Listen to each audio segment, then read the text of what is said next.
여기 있는 산업분석 챕터 2는요. 뒤에 산업분석 사례라고 되어 있는 부분과 연관이 되어 있습니다. 연결이 되어 있으니까 같이 보도록 할 거예요. 일단 산업분석을 어떤 식으로 진행을 하는지, 어떠한 방법으로 산업분석을 하는지 그거에 대한 챕터가 챕터 2 산업분석이고, 그거에 대한 사례, 실제 산업의 사례를 가지고 철강산업, 자동차산업, 해당 산업에서 우리가 어떤 식으로 그 산업을 분석할 건지 그거를 실질적으로 들어가는 그런 챕터가 챕터 3라고 보시면 되겠습니다. 193페이지에 토픽 1 기업 신용 분석과 산업 분석 여기부터 보도록 하죠. 일단 간단하게 신용 분석의 개념부터 보면 신용이란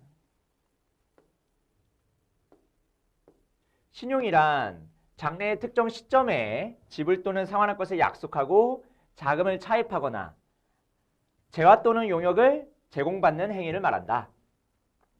그래서 나중에 장래에 뭔가를 제공해야 되는 거죠. 그거를 하기 위해 차입하거나 재화나 용역을 제공받은 거예요. 그러니까 지금 내가 차입을 해가지고 돈을 받고 혹은 재화나 용역을 제공받았어요. 그거에 대한 의무가 생기는 거죠. 미래에. 그렇죠?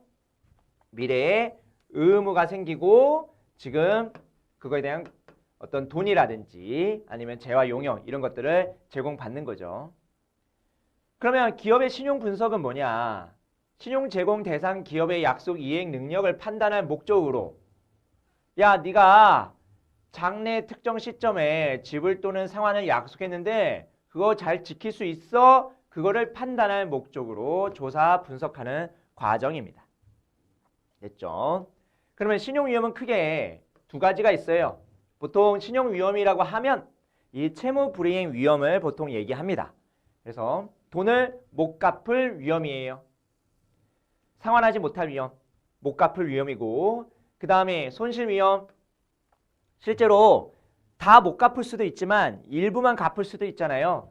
그래서 약정상의 원리금과 실제 회수된 원리금의 차이, 이것도 넓은 의미에서는 채무 불이행 위험인데 좀 구분을 했네요. 자, 그래서 신용위험은 이렇게 두 가지로 구분할 수 있고, 그 다음에 신용 분석의 대상과 대상에 따른 평가. 자, 채무자에 대한 평가. 그러니까 돈을 빌린 사람에 대한 평가죠. 그 사람 자체, 그 기업 자체, 기업이 빌릴 수도 있는 거니까 그 대상을 평가하는 거예요. 채무자의 모든 금융상 채무에 대한 전반적인 채무 상환 가능성을 평가한다. 그러면 그 채무자가 가지고 있는 어떤 그 다른 자산들, 만약에 못 갚게 됐을 경우에 다른 자산을 압류하거나 아니면 경매하거나 공매하거나 이런 식으로 내가 회수를 할 수 있을까? 금융기관 입장에서 그 차입자를 평가할 때 그런 그 차입자의 여러 재산 상태를 볼 수도 있는 거죠. 그 차입자의 과거에 뭐 상환했던 이력들 이런 것들 보는 게 바로 채무자에 대한 평가입니다. 이거는 모든 금융상에 대해서 한번 평가를 해보는 것이고요. 뭐 예전에는 포괄근 이런 얘기도 했었는데 지금은 포괄근이라는 게 없어져서 그러니까 일반적으로 없어져서 보통 한정근에 즉 여기 있는 채무자가 발생시킨 채무에 대해서만 일단 평가를 하는데 특정 채무에 국한해 가지고 그 원리금을 회수할 수 있는지 보는 겁니다. 그 채무자를 보는 것이 아니라 그 채무를 보는 거예요. 좀 더 협의의 개념에서 보는 거죠. 담보부 채권 또는 우량기업이 보증한 지급보증 채권이 있습니다. 이게 뭐예요? 담보부 채권이라는 것은 집을 담보로 하거나 아니면 다른 뭐 동산을 담보로 하거나 그런 담보를 해서 돈을 빌린 거 그게 담보부 채권이죠. 담보부 채무죠. 또는 우량기업이 보증한 지급보증 채권. 예를 들어서 자회사가 돈을 빌렸어요. 그런데 은행에서 돈을 안 빌려주려고 해. 그래서 자회사가 모회사한테 지급보증을 받아요. 은행한테 가가지고 내가 돈을 못 갚게 되면 우리 모회사가 대신 갚아줄 거다. 이런 식으로 지급보증을 받으면 은행에서 돈을 빌려주겠죠. 자회사한테. 그런 겁니다. 그래서 일반적인 채무자의 신용위험보다는 낮다. 됐죠? 그래서 일반적인 신용위험보다 낮으니까 이자율이 어떻습니까? 이자율이 싸겠죠. 담보부 채권과 지급보증 채권은 이자율이 상대적으로 쌉니다. 신용 분석의 특성. 자, 특성. 우리가 이제 신용 분석을 하는데 돈을 잘 갚을 수 있는지에 대한 여부를 판단하는 거잖아요. 그러면 그에 대한 특성을 판단할 때 신용 위험에 대한 분석은 일반적으로 채무 불이행 위험 대상으로 하고요. 전문가적인 판단이 필요하고 그다음에 경기 순환 주기도 고려해야 된다. 그렇죠. 경기가 좋을 때는 잘 갚을 수 있어요. 근데 경기가 안 좋을 때는 잘 못 갚으니까. 그러니까 전반적인 상황, 시장 상황도 같이 봐야겠죠. 또한 절대적인 위험 수준을 제시하기보다는 상대적인 서열 관리를 통해서 부도율과 손실률 등을 차별화해서 관리하는 것이 중요하다. 그러니까 뭐 잘 갚을 수 있는 사람부터 못 갚을 수 있는 사람까지 쭉 나래비를 세워가지고 관리하는 게 좀 더 좋다라는 얘기입니다.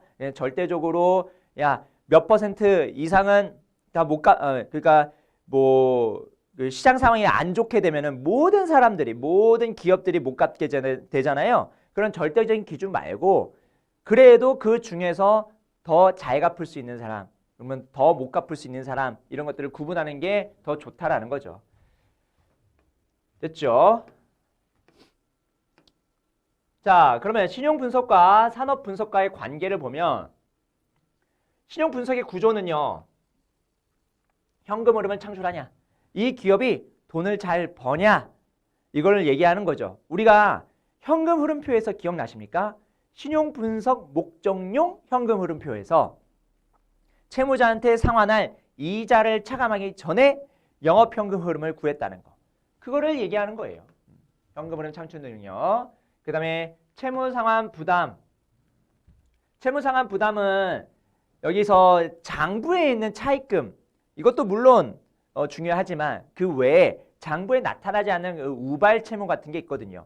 예를 들어서 소송이 있는데 질 확률이 굉장히 높아. 그러면 장부상에는 아직 내가 채무가 발생하지 않았으니까 소송에서 아직 지진 않았으니까 그래서 장부상의 채무를 기록하지 않는데 그런데 질 가능성이 높으니까 그러면 이거를 채무로 기록할 수도 있는 거죠.